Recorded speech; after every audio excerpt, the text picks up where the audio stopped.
Welcome everyone to tonight's Policy and Practice seminar on the role of scientific advice in government policy making. This will obviously be on the central themes in the Hallett inquiry into the COVID pandemic, of which we actually still know very little. Over the 2 years since the pandemic started, there's been continuing controversy, much of it confused and ill-informed, about the role of scientists and the nature of their advice, the transparency and accountability of the process. And ahead of the start of the Hallett inquiry later this year, we will discuss how to improve the handling of scientific advice in future. Joining me are two full members of SAGE, the government's Scientific Advisory Group for Emergencies, Professor John Edmunds, an epidemiologist from the London School of Hygiene and Tropical Medicine, and Professor Michael Parker, Professor of Bioethics from the University of Oxford. The third member of the panel is Professor Dame Theresa Marteau, Director of the Behaviour and Health Research Unit at the University of Cambridge, who only attended a handful of meetings of the full SAGE itself, but was a regular participant in its subgroups. So we have a wide range of disciplines represented. Each panelist will be speaking in an independent capacity and will be focusing on the process and not on the substance of the advice. Each speaker will shortly talk for 5 minutes at the start, and we'll then have a discussion between the four of us for 30 minutes or so before we open it up to Q&A. Put your questions, as I said, in the Q&A feature as soon as you like, so that Abby can start collecting them. The seminar is due to end at the latest by 7:15. I want to start by asking our participants about how they saw their roles in SAGE alongside their continuing work as scientists, beginning if I might, with John Edmunds. John.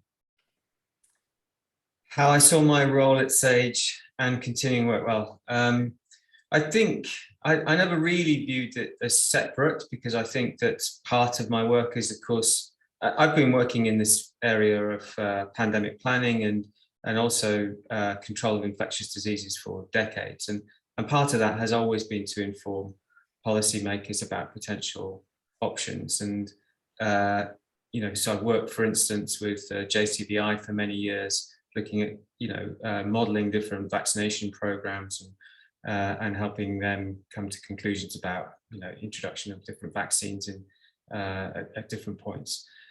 So this was, for me, something that I've done previously. Obviously, it's a very different situation in the midst of a pandemic, although actually I was involved with the 2009 swine flu pandemic as well. So I think the level of scrutiny was higher, but it's a situation that I've been in before.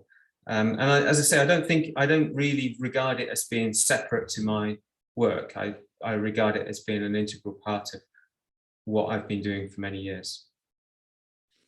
Thank you. And the themes will come back to raised by that. Now, if I might move on to you, Michael, how did you view your roles there? Yeah, well, first of all, thanks very much for asking me to be involved in this evening. Yeah, I suppose like John, I mean, I work in ethics, as you said at the beginning, so I've been working in the field of global health ethics for about 20 years, perhaps just a bit over. And so over those years, I've been working on various ways to integrate consideration of ethical issues into essentially large-scale global health networks, for example, malaria networks and so on, largely with partners in Africa and Southeast Asia. And about 2 years before the start of the pandemic, I was asked to chair a working group of the Nuffield Council on Bioethics, which is the sort of the UK's National Ethics Committee, for one, in effect. And that was an international working group which led to the publication of a major report on the ethics of research in the context of emergencies. So this was published in January 2020, not planned like that way, but just turned out to be fortuitous. It wasn't specifically looking at infectious diseases. It was looking at all kinds of different kinds of emergencies and the kind of the importance of doing research in those contexts, but also some of the challenges that might be associated with that. So I'm assuming, without having been told, but I'm assuming that's why I was asked to be involved in SAGE. So I joined SAGE in the end of March 2020. So not at the very beginning, but very relatively near the beginning. And obviously I was delighted to be asked to be involved, partly because, despite the sort of way in which, often the media and politicians have talked about the importance of following science. Science ultimately can't answer the questions for you. What it can do is sort of set out a range of options and give you information about the implications of various courses of action. The decisions themselves, and many of the most important decisions during this pandemic, have essentially have been value judgments. So, and my concern has always been that politicians haven't had access to the kinds of tools that they've needed in order to make those kind of decisions and to think them through. So that's why I was delighted to be asked to be involved. Not that I can do that by myself, but at least have a voice in that room that could bring attention to those questions. I mean, I suppose it's probably important to say just at the beginning that, the purpose of ethics advice is not to tell policymakers what to do, and those who are democratically elected representatives what they shouldn't do. My view is that as with science advice, the aim is to provide them with the tools they need for well-informed and carefully considered decision making on the moral and ethical decisions that they need to make. So the role of the ethicist in this space, I think, is to map out, delineate the nature and form of those problems, carefully describe the reasons in favour and against different courses of actions and the kind of implications of those, and to consider broader moral questions. But all of this with the purpose of informing and supporting those who have to make these decisions. So in that way, I see it as very analogous to the role of the scientist. So I'm very pleased to be involved, and I can say more about that later. Indeed, well, that's very interesting. Theresa, you come from a different, but actually complementary issues. You were looking on the behavioural side. Yes. So unlike Mike and John, this was not an extension of my day job. So I was first invited to participate in SPI-B when they were preparing a paper on behavioral responses to antibody testing. So this is back in March 2020. And you might all remember that there was a lot of excitement about the prospect of being able to test people to find out whether or not they've been exposed to the virus. And if so, then they would be able to engage in certain activities at lower risk. And the question that I was being asked to write about was the extent to which that might lead to a false sense of security and invulnerability, and thereby increased risk, and how to communicate this in a way that would be not misunderstood. And this was drawing on work that I'd done 20 years before, but I was slightly shocked to find out that some of the evidence, the only evidence, had come from that time when I had been looking at this. So I contributed to that paper and then was invited to stay on, and I stayed on. As Mike has said, it felt very good to be invited to contribute a tiny piece to this huge scientific effort. I'm sure people have talked about this before, but it felt like sort of probably the largest mobilization of science in peacetime. And if you recall, so at the end of March, we were all in lockdown and we were all in this and we all felt pretty helpless. And so it was great to be able to do something that might make a bit of a difference. And it was also fascinating, learning so much, because infectious disease and global health is not my usual area of study. And I had time on my hands because a lot of work commitments and social commitments have been cancelled, and I wasn't engaged in homeschooling. So that's is how it was for me back in March 2020. Thank you, all three.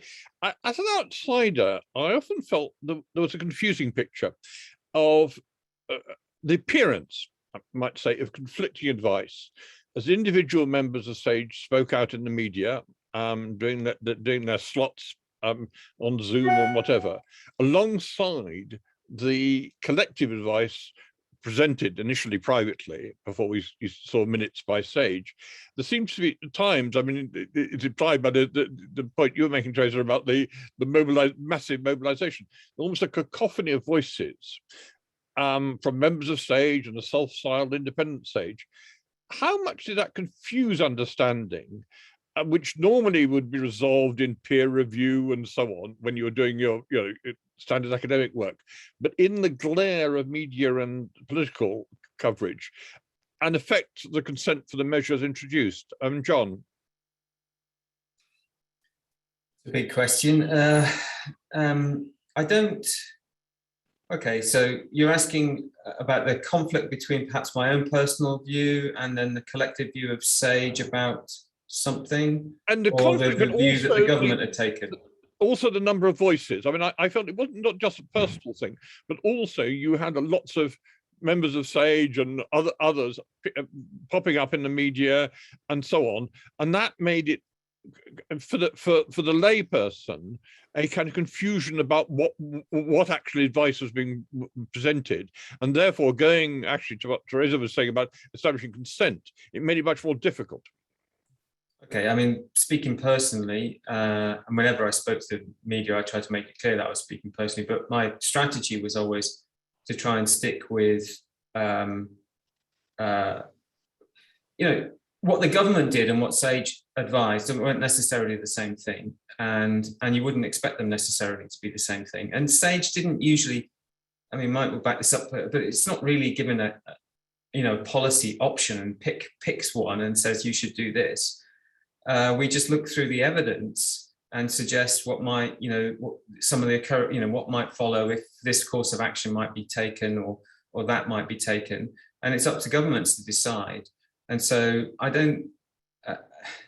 I think there was a misconception about what we were doing a lot of the time.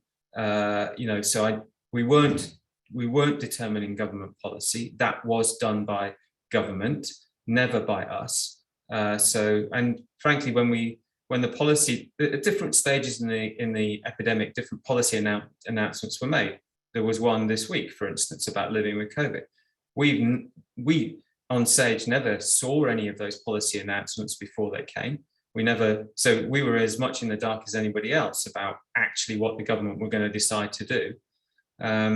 At each stage, we didn't ever set the policy. I knew when sorts of these announcements were coming, and of course the media knew when they were coming. I tried to try my best to avoid them, discussing the policy, particularly when these big announcements were coming. I tried to keep out of the media as much as possible in the run-up to them, for lots of reasons, partly because the government were often making decisions, and I didn't think it was very helpful I didn't think it would help them make a cool-headed decision if there were people on SAGE saying what they should do in the media. So all of us, I think, tried to avoid that sort of situation from happening. And that doesn't stop others, of course. And so scientists from all kinds of different backgrounds, some of which were, if you look at the CVs of some of the people who were very commonly, quoted in the media, you might wonder, what their background really was, and their qualifications to speak on that subject really were. Okay, they're a scientist, but that doesn't mean to say that they know the details about particular aspect of policy. And so I think you often got this happening. It has nothing to do with SAGE per se or us. We can't shut people up, of course, and wouldn't want to. It's just the nature of how it works. But I must admit, it wasn't always the case that what you were hearing in the media were the people who were really working on the problems, actually. That's very interesting. Michael? Yeah, I think this is a really interesting question, actually. I think I have maybe a slightly different view to the view that you kind of implied in your question to some extent. So firstly, I think you're right. There are questions of responsibility. You sign up to be a member of a committee or a group, and clearly there are some responsibilities that come with that. And some of them are to do with supporting and not undermining your colleagues, and some of them are to do with, as you say, the impact on the wider world and being mindful of that.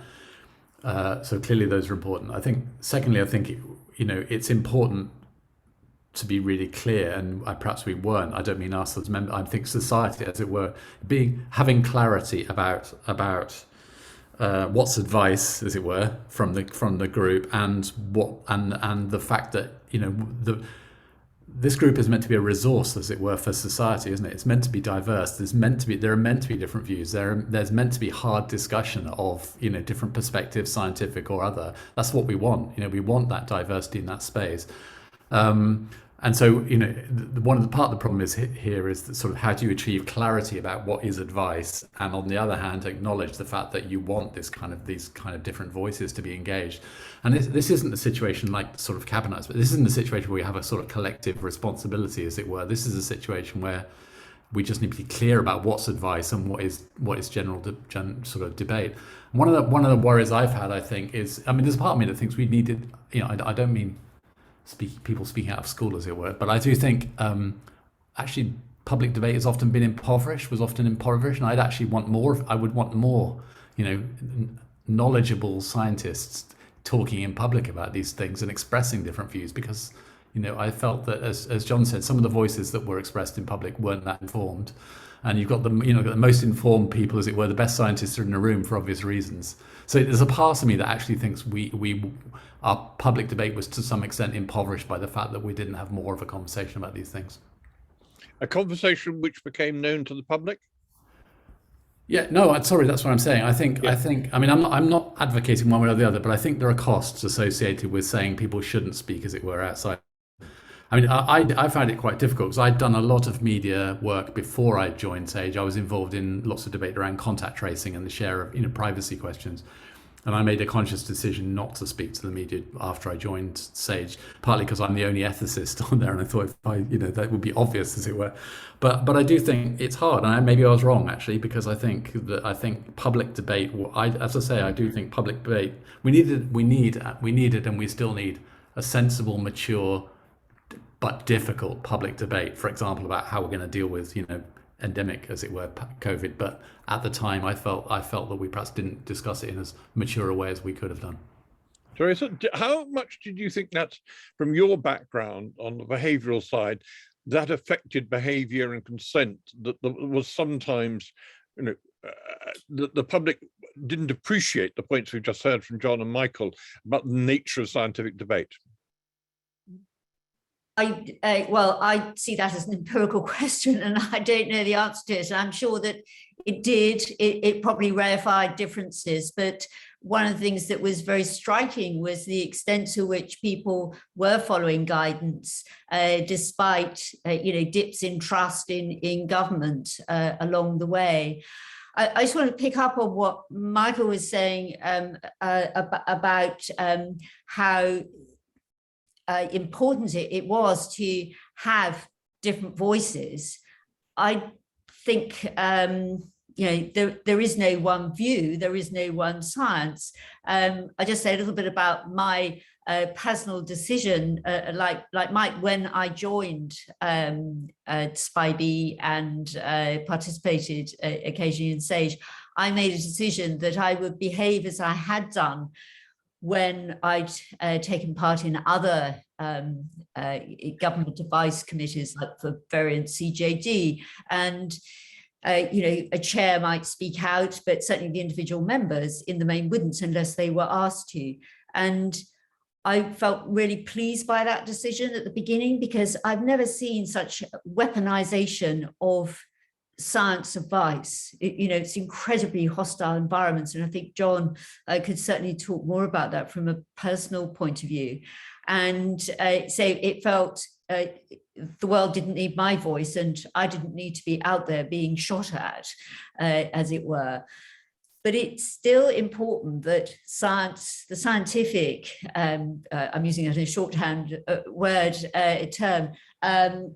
shorthand way, that the voices, our different voices, are heard. So there were different suggestions that when we think about the number 10 press briefings, I did think that format, particularly when people were working from home during lockdowns, was a missed opportunity for just the scientists to be having briefings for the public. So to have a discussion between the scientists that's unmediated by the journalists, and for the public to hear how how they're thinking about the evidence from their different perspectives. And I would also, if anybody did pick up on that in the future, I'd love for there to have been those kinds of press briefings for children. Now, some leaders did do that. I can't remember where it was. It was one of the Nordic countries where the Prime Minister had press briefings for children. But I'm talking about the scientists doing that. So, as I say, unmediated by journalists. So I don't know what you feel about that, Peter. I'm not suggesting that the journalists... But that does touch on to something I wanted to move on to, which was the extent to which, it affected it. There was a sense that ministers, officials, media didn't really understand about some of the distinctions which are inherent in the work you do, on the distinctions, say, John, between models and forecasts. Oh yeah, I think there was some willful misunderstanding of the work that we did, and continues to be. So, we don't do forecasts. In a very limited sense, we occasionally do, but we really don't do them. A forecast is what you think will happen in a short range. So weather forecast is saying what they think is going to happen, say tomorrow. Whereas we don't really do that. What we do are scenarios. This is the sort of broad picture you might expect. And I'm talking modeling now. This is the sort of broad picture you might expect if this is true. If all of these things, these key uncertainties are true, if it works out like this, then we might see that. And if you take this policy approach, policy option, then you might see that, and so on. And of course, there's enormous uncertainty attached to all of those. And those are the sorts of things that we're dealing with. Policy A might lead to something like this. Policy B might lead to something like this. If we do nothing, then you might see something like this. And this is the huge range of uncertainty. And what you tended to find is that the worst case scenario often was the one that was picked up and became, shown in the media and so on. After which, the worst case scenario is very unlikely to happen. One thing, it's a fairly unlikely scenario anyway, and usually policy options are taken in order to avoid it. So yes, we didn't get 400,000, 500,000 deaths because we went into lockdown. So then we get criticized for, the models are rubbish. We didn't have 400,000 deaths. No, because we didn't just let the thing run. And that's, I think, a willful misunderstanding. Using it as a sort of stick to beat the modelers that they're rubbish and don't know what they're doing.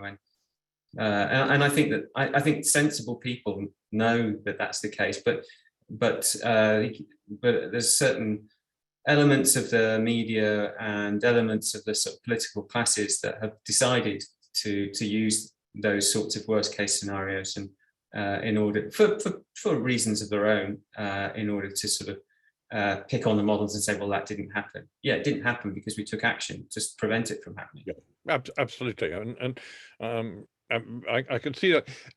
To what extent do you feel? It started off with, we will be guided by the scientific advice, as if this was a kind of absolute, and then moved on to, certainly in the second year, and particularly towards the second half of last year, to almost scientists, and particularly the government scientists, being regarded as part of be treated as political actors and partisans for particular policy action.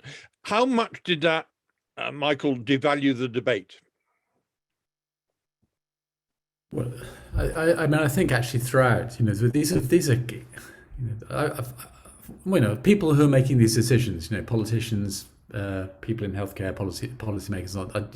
I wouldn't want to be in their position. These are incredibly difficult decisions that people were having to make, and I'm sure there were lots of sleepless nights, but both because of working overnight, but also worrying. So I don't underestimate the complexity and the responsibility associated with this. But nonetheless, I think there are a whole range of ways in which we avoided some very difficult conversations, about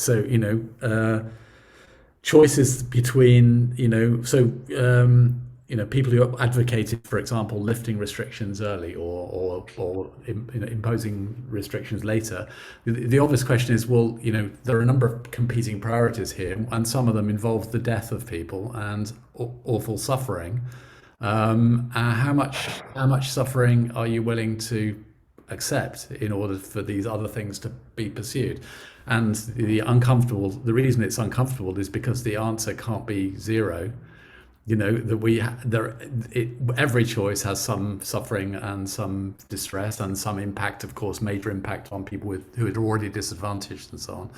And so you can see there's going to be a temptation to try to simplify these discussions and these debates publicly, because they're really hard and uncomfortable. And so, then there are people who are kind of, perhaps not necessarily consciously, but relatively easy targets, and so you get this shift to this, as you called it, sort of partisan kind of, approach to these things. And these are difficult choices, and we've still got plenty of difficult choices to make. But I think, basically, I'm going back to my original point that I think the debate wasn't sufficiently rich or difficult, actually, although it was, of course, difficult. It wasn't difficult enough at times. That leads on to an interesting area. I mean, the three of you represent very different disciplines. Was there anything, Theresa, missing? I mean, this was presented as the scientific advice, but of course, when it came to decisions, there was also the view of economists and so on. Would you have benefited from having economists round the table? Theresa, yeah. I think it would have been really important to have seen the advice, the economic advice. So whether or not they would be part of a subgroup for SAGE, I don't know. I mean, I think that could be an important thing to consider.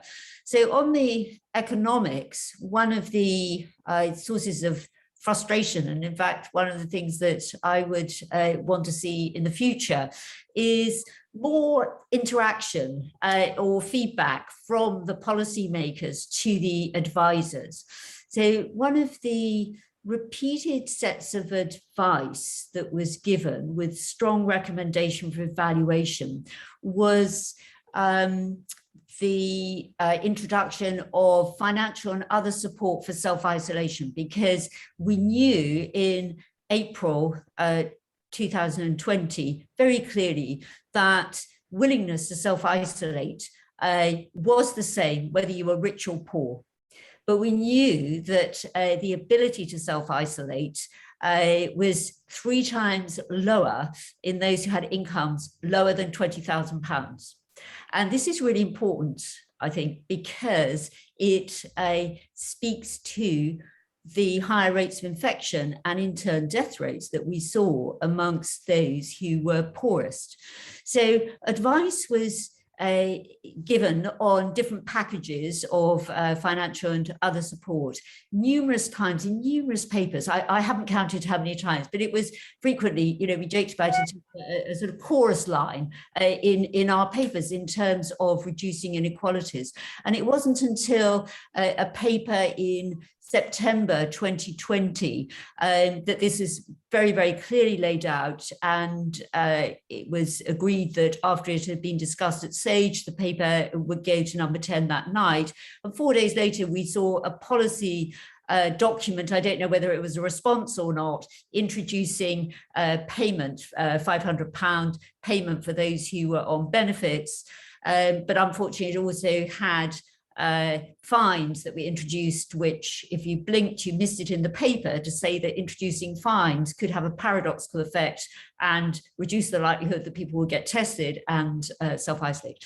So what I was really keen to know was what advice was government receiving that might have led them to ignore the advice and recommendation that was coming from SAGE. And it was only some months later I spoke to a senior economics advisor to Treasury, and I said, what was going on with you guys?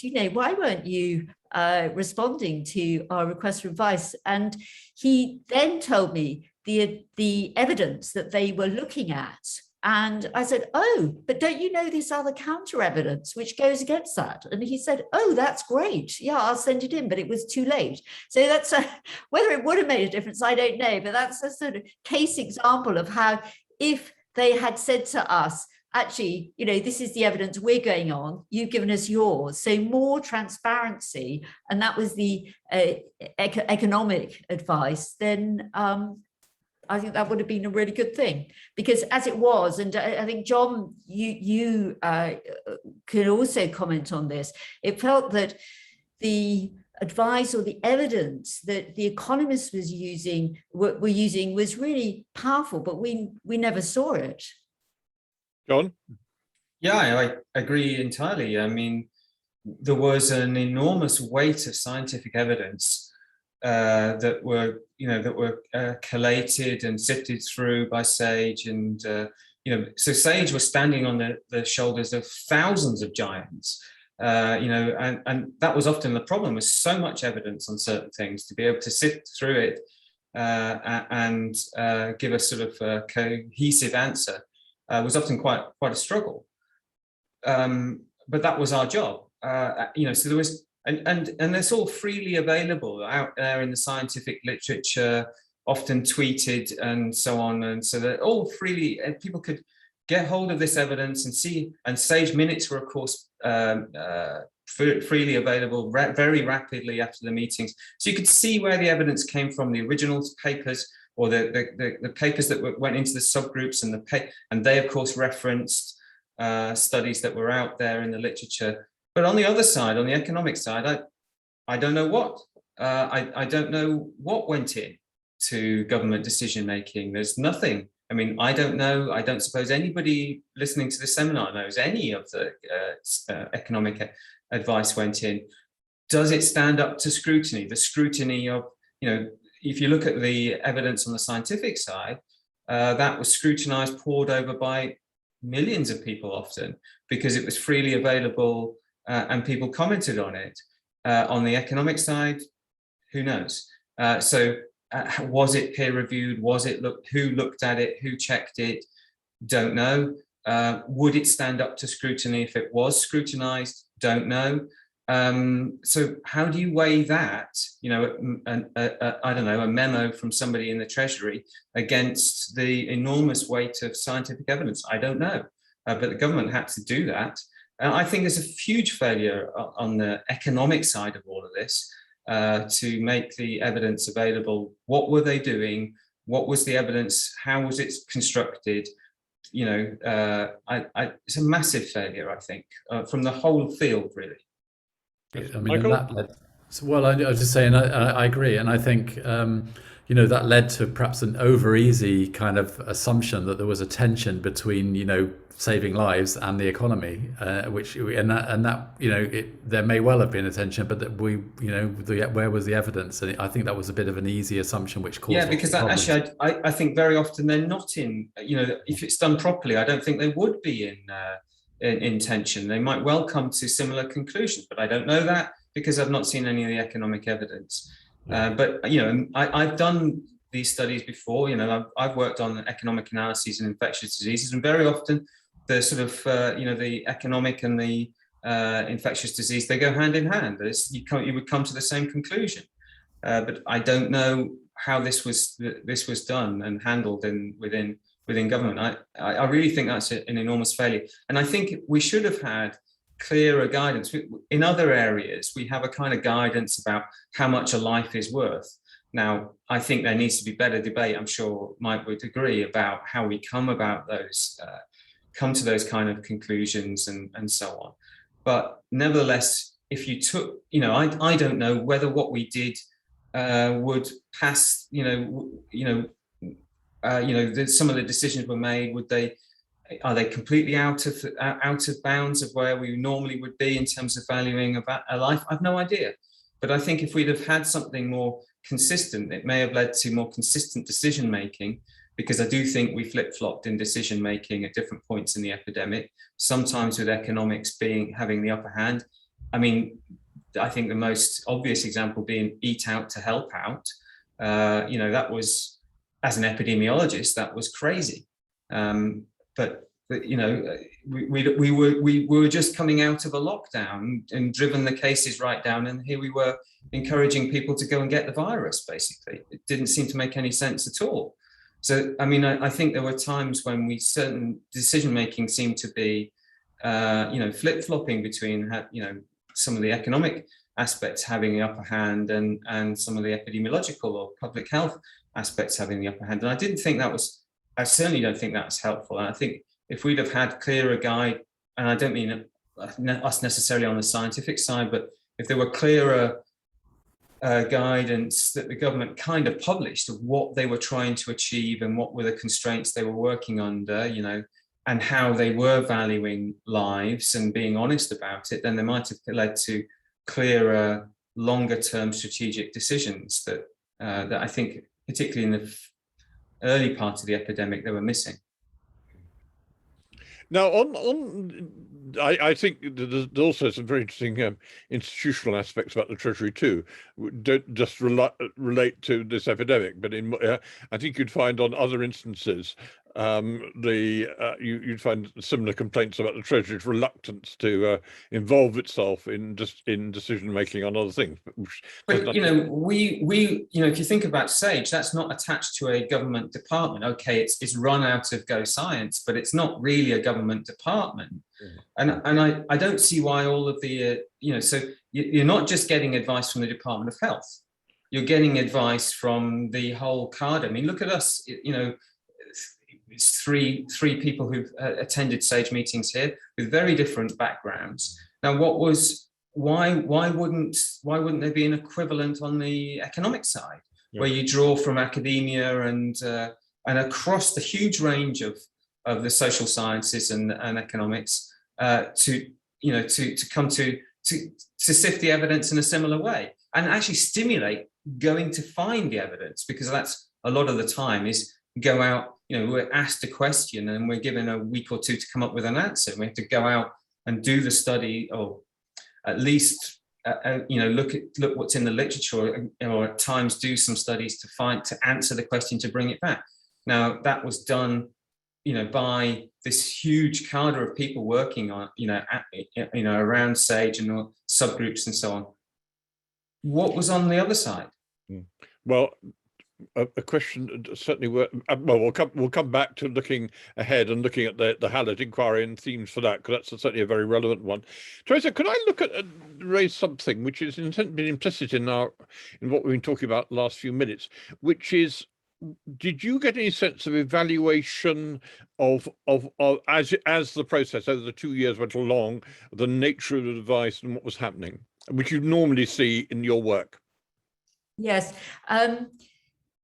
I mean, that really was one of the things that, again, frustrated me, that much of the advice that was being given, so we're using advice in terms of, you know, the scientific evidence was being described, but there was huge uncertainty in what we were describing, because we were, you know, the evidence often didn't exist in terms of how people would likely respond to what might be introduced. And very often we made recommendations with varying degrees of confidence, and with it came very often a recommendation that this should be evaluated. And what surprised me, I was really naive. I thought everybody knew what evaluate meant, and they didn't on the policy side. So I sometimes think about it, you know, we sort of lob our papers over the castle wall and some sort of mysterious process, and the policymaker picks them up. And many, I'd say the vast majority of recommendations to evaluate went unheeded. Or went unheeded in a way to generate evidence that was useful. So to give an example, testing, NHS test and trace, that was one of the probably the largest investment that we made in the pandemic, aside from drugs and vaccines. And it really wasn't evaluated in a way that could usefully answer the questions about reducing inequalities in people who were testing and self-isolating. So we would make these recommendations for evaluation, and the kinds of evaluations that happened were sort of often process evaluations, but they were being conducted by people who weren't literate or fluent in scientific methods for evaluation. So the exception to that, or one of the largest exceptions and conflict of interest here, was the events research program, which Mike, John and myself were involved in. And this was really, aside from the vaccines, the largest evaluation that happened, I think, for during the pandemic. And this was evaluating opening up events, so sporting events, arts events, and asking the question about what's the risk of transmission of infection and how might it be mitigated. And, you know, over 2 million people took part in those events. And while there were, it wasn't straightforward in terms of overseeing the evaluations. Nonetheless, an extraordinary corpus of evidence was generated in the rollout of that policy, which could then go back and inform scientific advice. But this is not peculiar to the pandemic. So people might think, oh, you know, give it a break. It was everybody working at pace. The National Audit Office published a review in December, and they were looking at evaluation of major spending by government. And this was a follow-up from a review, I think, that they conducted before in 2013. And they'd recommended in 2013 that many more, much more of government project policies needed to be evaluated. And in 2021, they found that there were some improvements, but still the recommendation is that all major projects should be evaluated. Out of about 450 million spend in the year 2019, only 8% of those projects were evaluated. And what they talk about is, I mean, it's a fascinating behavioral issue, which I really hope any inquiry and before then we'll look at, is really a culture where evaluation doesn't have a high enough value. There isn't the capacity. So there's a whole variety of things that go on. And as I say, including those evaluations would have fed back into the advice that we were able to give. So it was a missed opportunity. Yeah, could I just, I mean, before we get on to looking at the future, this all your points have raised a very interesting topic. That, you know, you were dealing in a highly informed, different disciplines group of people discussing things in a particular way. Did those who were, in a sense, listening to you or supposed to listen to you fully understand the language, the concepts? Theresa's made a very important and valid point about evaluation. Michael, did you feel you were, in a sense, talking to a tribe of people who didn't really get it?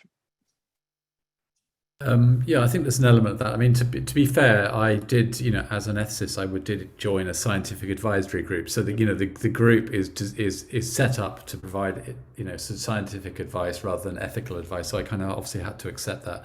But I do think actually the range of advice to government was rather narrow, so that that might be something to think about for the future as a future point. But I thought quite often I felt I had the response that if I raised ethical questions, that I was essentially trying to make policy. You know, I sort of say, you know, I was going, the next thing I would say would be, you should do this or you shouldn't do that, or, you know, you're allowed to do this or you're not allowed to do that, or that kind of thing. When in fact that's not what, you know, that's not what the academic discipline of ethics is about. It's about trying to understand these problems and characterize them in ways that, in this particular context, as I said earlier, will provide the tools that decision makers need in order to make these hugely important value judgments. And I did feel that was, I don't think that don't want to go so. It wasn't obviously a deliberate misunderstanding, but I did think it was a bit of an obstacle at times to kind of make the point that actually I'm trying to be helpful here. Yeah. If we could just Sorry, could I just comment? absolutely, Tracy, yeah.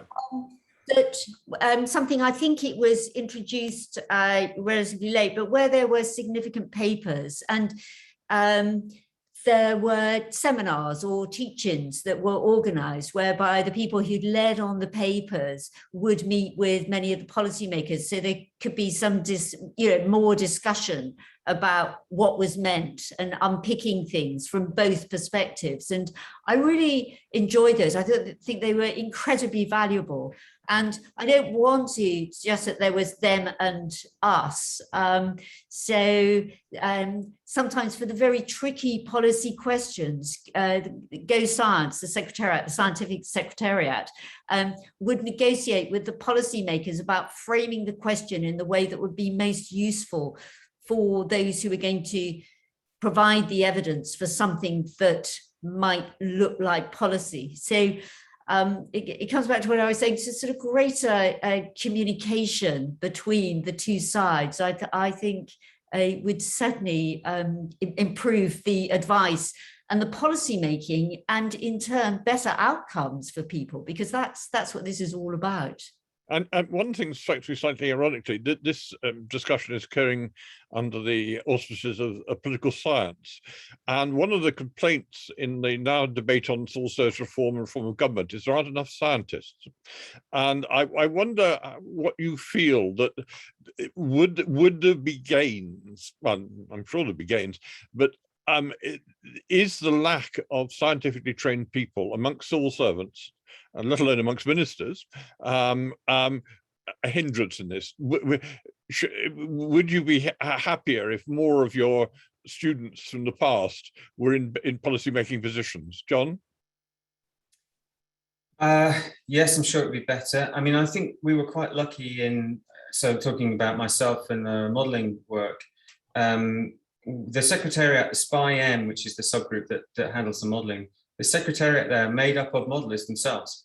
SPI-M has been around for 15 years or so as a committee, and the Department of Health has their own group of modellers, not a very large team, but it does have a team of modellers, card-carrying modellers, that have that serve as the Secretariat for SPI-M, as well as doing their own modelling within the Department of Health. Now, during the epidemic, during the pandemic, they haven't really done any modelling themselves. They've been so busy with the Secretariat, but never the Secretariat functions. But that means that we are our main port of call, the civil servants that we're dealing with, are actually, already skilled in our area. So the quality of the questions that we get asked to address is very high. So they're the ones working with the Cabinet Office and so on. So that and they play a very important filtering function, so that we don't get asked silly questions that really models can't be addressed. They know because they're experienced themselves. So I think we've been very lucky, and there are also other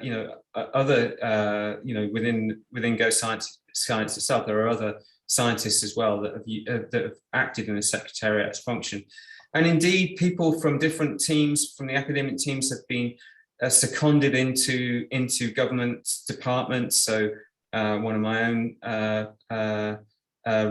people in my team have been seconded to the Cabinet Office for many months in order to work within the Cabinet Office.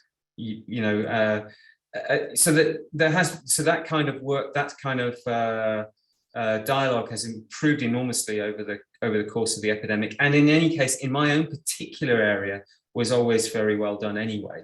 So I think we were lucky. Theresa? Add that, thanks.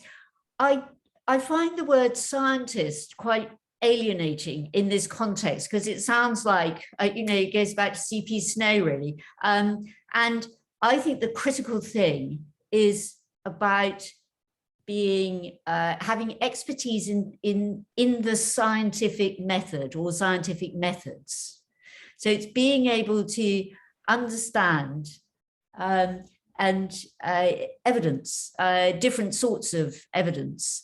And I was struck, I was talking to quite a senior civil servant who's, I think, going to be involved in the inquiry, and has a geography background. And I talked to her about evaluation as really it's the application of scientific method, and she'd not really thought about that before. So evaluations, when you look at many evaluations, and that's certainly been some of my experience during the pandemic, those who are setting up process evaluations, just not thinking in a systematic way. So I think that's something that's eminently teachable, and I do think that that is part of the mission of our chief government scientific advisor, Patrick Vallance, to increase capacity across government in being able to think scientifically. So I think it's that as much as having more scientists. It's very interesting. Michael, yeah. Well, I agree with all that, but I also just to pick up, look at the other side of CP Snow, as it were. That I also think that the humanity, work in the humanities here. So sort of the roles of, for example, historians or people like myself, philosophers, and so on.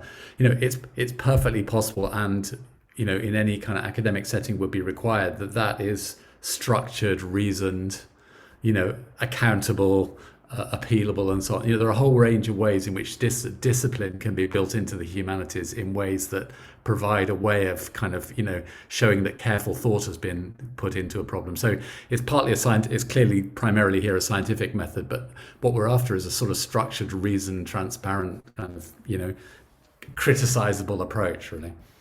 Now, before we go to the Q&A, could I just ask each of you what if you had 2 or 3 issues you'd like the Hallett inquiry to look at, what would they be? What are the particular issues from the last 2 years in relation to the provision of advice you'd like the inquiry to look at? John. Oh, I was hoping you'd come to me last. Okay, that's all right. I mean, I'm not. I mean, you could think for another couple of minutes, Theresa. I'll start off with you. I think it would be the big one on evaluation, and to drill into the missed opportunities for evaluating major spend and what can be done to shift that culture that the NAO has identified, whereby evaluation and evidence of policies is not valued highly enough. And in turn, having enough capacity to deliver on that.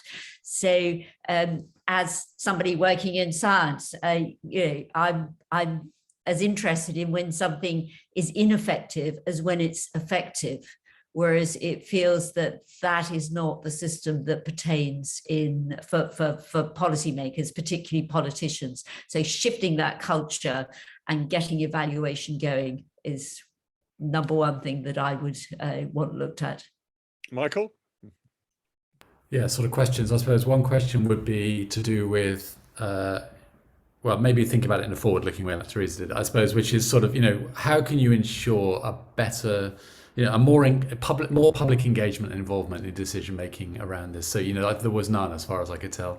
So, how can you build public engagement and involvement into thinking about these problems in real time?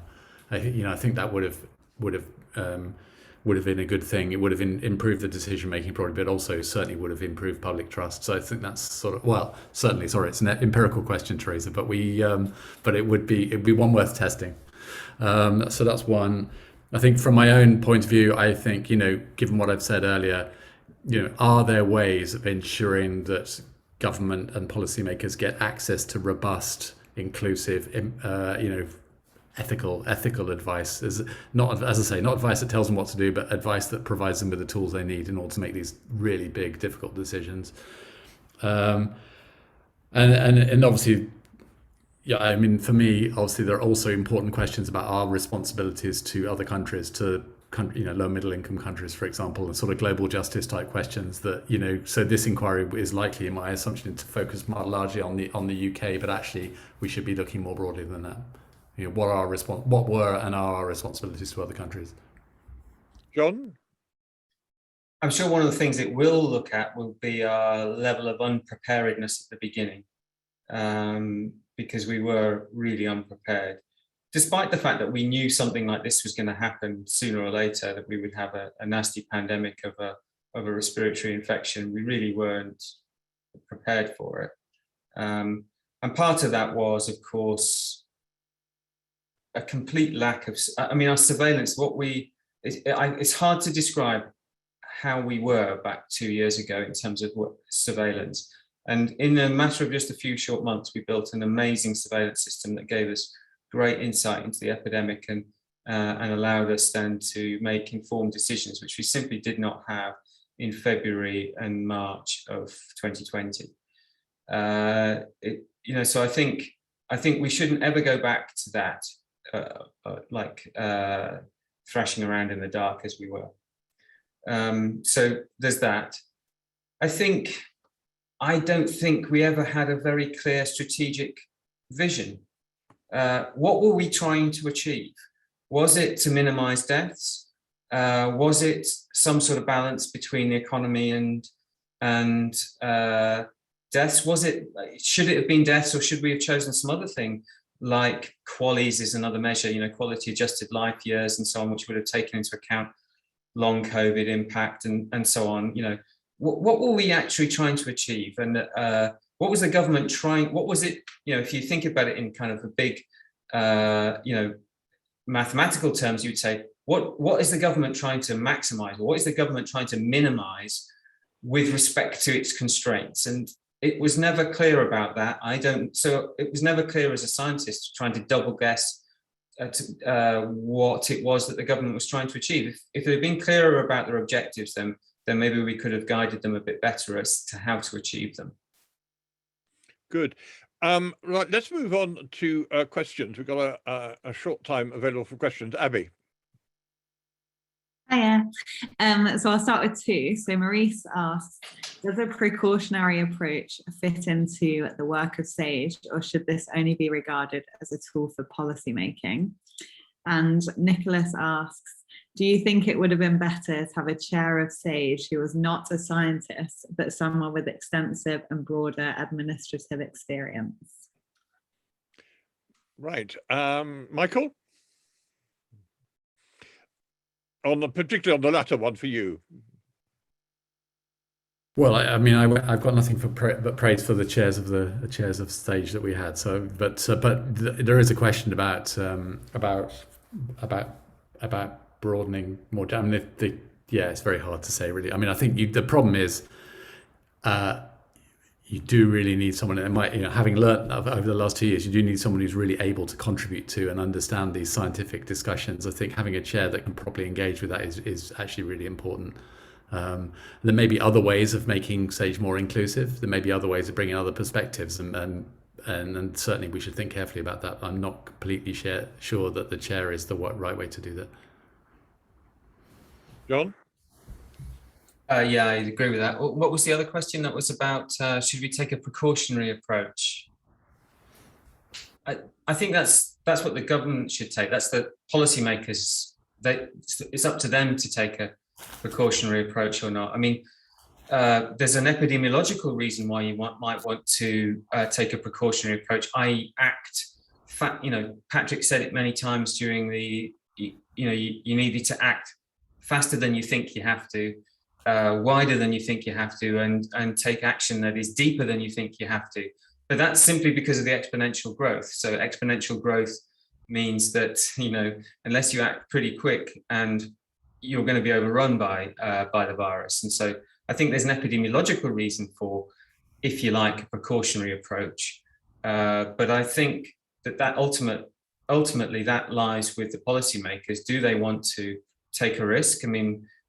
With people's health, or do they want to, for good reason, perhaps to balance other needs of the economy or people's mental health or whatever it might be. So I think ultimately it's for them to. It's not our job to take a precautionary approach, I don't think. It is complex, though, isn't it? Because you need to. Michael, yeah. Well, no, sorry. It is complicated, isn't it? Because obviously it depends which risks you're concerned about, and actually in this particular space, there are all sorts of risks and all sorts of uncertainties. And it comes back to John's point about, well, what is it we're trying to maximise here or minimise? If you need to make some choices about which risks matter against a background of huge uncertainty. So a precautionary approach tends to be used in situations like, was historically used around, for example, around nuclear power and these kind of things, where you have some sense of the things you're trying to protect. But I think that's more complicated in this kind of situation. Theresa? Just to add to that, I agree. Just articulating more clearly, as John has said, quite what one's trying to achieve, and then one can match the science and the policy onto that.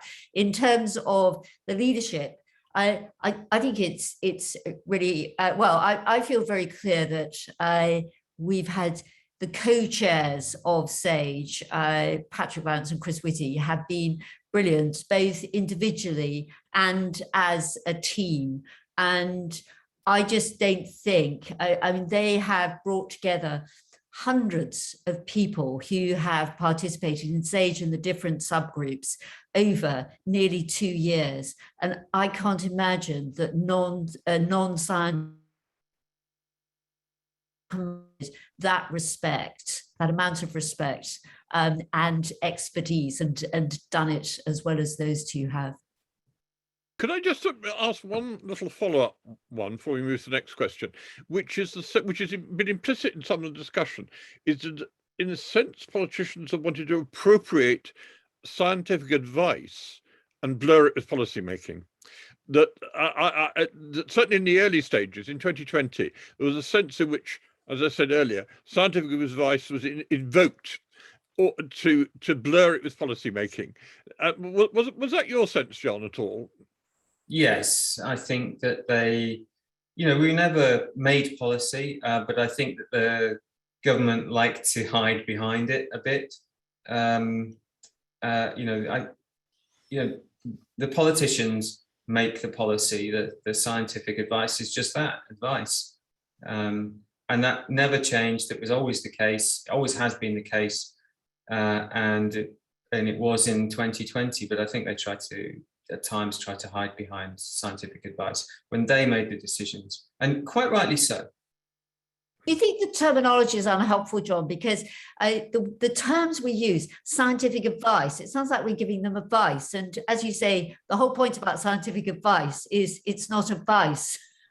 So it almost feels that we should stop using that term and have, I mean, it's not us, but it's used without thinking, that it's scientific evidence, or it's evidence that's being given, and they decide what they're going to do with it. Yeah, I think probably so. Good idea. Abby, further question. Great. So Lynn asks, should SAGE members be part of government departments? And Paul asks, could you please describe the connection between SAGE meetings and meetings with or messages to ministers? So I think I answered a couple of these in the chat as I was going along. So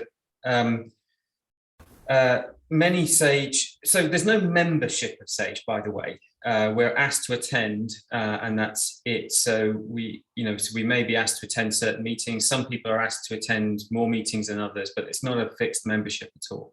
Anyway, but it's a small point perhaps.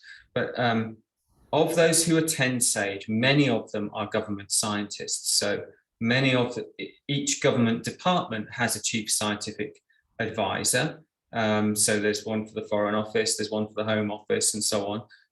And they pretty much, all of those would attend SAGE. So they are there as scientists. So the chief scientist for the Department of Education would have a background, no doubt, in educational research, and he's attending SAGE and would chip in and often lead certain areas of work. Say something on, a subgroup looking at work into school closure he may well be involved in that, as you can imagine. So already there are many government scientists already on SAGE, and then the others, and of course then there are those in UKHSA or PHE as it was, and those in the Department of Health and so on. So there are many scientists that are there who are in some way on the government payroll. And then there are the independent members as well.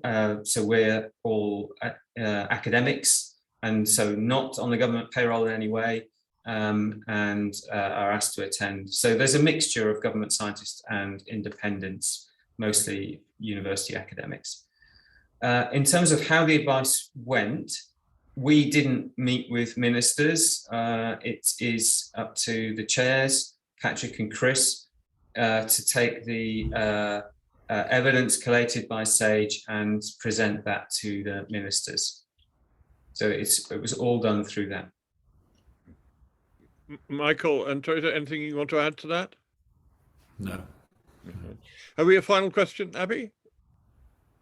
Yeah, I've got two more. So Geordie said, the Health Select Committee said that one failure in the UK's early response was groupthink between ministers and scientific advisors, leading to harsher responses not being considered until too late. Do you think this is a fair criticism? And then another longer one. Jack asked or said, the last big inquiry on scientific advice was Lord Phillips into BSE advice in 2000. Some recommendations, in particular to do with openness and diversity of advice, seem to have been forgotten by the time of COVID. Was SAGE, a group set up to understand acute emergencies, the right forum for expert advice on what turned out to be a chronic problem? Two big ones to end with. Theresa, do you want to come in, start off on those 2 points of groupthink and failure to learn, or would you like to come in later? I'll come in later. So the groupthink, I think that was around the time when neither, I don't know, Mike, if you were around, but I think it's about the first lockdown. Yeah, I'd say, John, I don't know if you have any. Yeah, I just don't think that's correct at all. The Health Select Committee decided on that, but I don't think it's true. I think, again, if we had a clear objective, then we could have helped steer the government towards, how best to achieve that. But there wasn't a clear objective. What was the government trying to achieve in February 2020? I didn't know then. I don't know now. So you could get some inferences by the questions that we were getting asked to try and address, but you don't know what they were actually trying to achieve. And then did they change their mind about what they were trying to achieve? Yes, I think so, but I'm guessing. I don't know what they were trying to achieve. I don't know what their objective was, really. At any point in the epidemic, it hasn't. Well, most points in the epidemic hasn't been very clear. Yeah, I wasn't involved in SAGE then, but I was involved, as I said, in contact tracing and trying to encourage more of an emphasis on that in the early days of sort of January, February. And I did, I wouldn't say groupthink internally, but I was surprised how unwilling we were to pay attention to what was happening in places like South Korea and other places, that early on. And this is more me speaking as a member of the public, as it were, rather than as a member of SAGE, but sort of national groupthink maybe, rather than anything to do with SAGE. Theresa? There was mention of the BSE report. There was it wasn't an inquiry, but there was an independent report written by Deirdre Hine on swine flu pandemic from 2009, and I had a walk-on part for the behavioural group there, and she wrote that was written in 3 months. It was absolutely extraordinary, and of course it didn't go on for so long. There weren't so many deaths, there weren't so many issues, but I do wonder whether it might be possible to have a shorter report, something like that, that makes some immediate recommendations of some of the things we've been talking about, as well as the inquiry that will go on for much longer. In terms of SAGE being, it's meant to be for an emergency, and I'm sure that this is something that Patrick and others will be thinking about. When does an emergency become something that's chronic? SAGE has met over 100 times over nearly 2 years, and that's an extraordinary effort. And will we think about another way of doing things in the future? I just don't know. So I'm sure that there are more efficient ways of doing this, but I think that it's a really interesting question. Actually, that's a very good note to end on, if I might say so. Not least because I mean, the Nature inquiries, I served on an inquiry 10 years ago, and I think the dilemma of timing is a really big one. And actually, I think what's very interesting is that many of the points you made this evening are actually worth immediate consideration and amendment, and I'm sure there are many in government who rather agree with that. So I certainly hope those setting up the Hallett inquiry have been listening this evening, and if not, we'll certainly draw the discussion to their attention, because I think they'd benefit from it.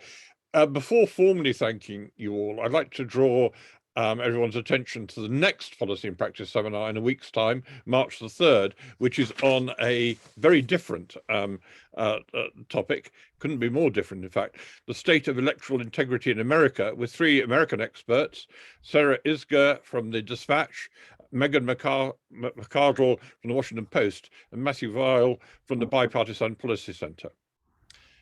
Finally, I'd like to thank our 3 speakers for their time this evening, their candor, and their fascinating insights. It's been really, for a layperson, it's been a really interesting discussion, particularly as everyone, including all of us, lived through the last 2 years. And to hear these debates on some of the dilemmas for those involved in SAGE has been, I found, a fascinating hour and a bit. And I say, I hope those listening to the Hallett inquiry have been paying attention. So thank you, John Edmunds, Theresa Marteau, Michael Parker, and thank you all for participating, and good night. Thank you. Bye. Thanks. Yeah.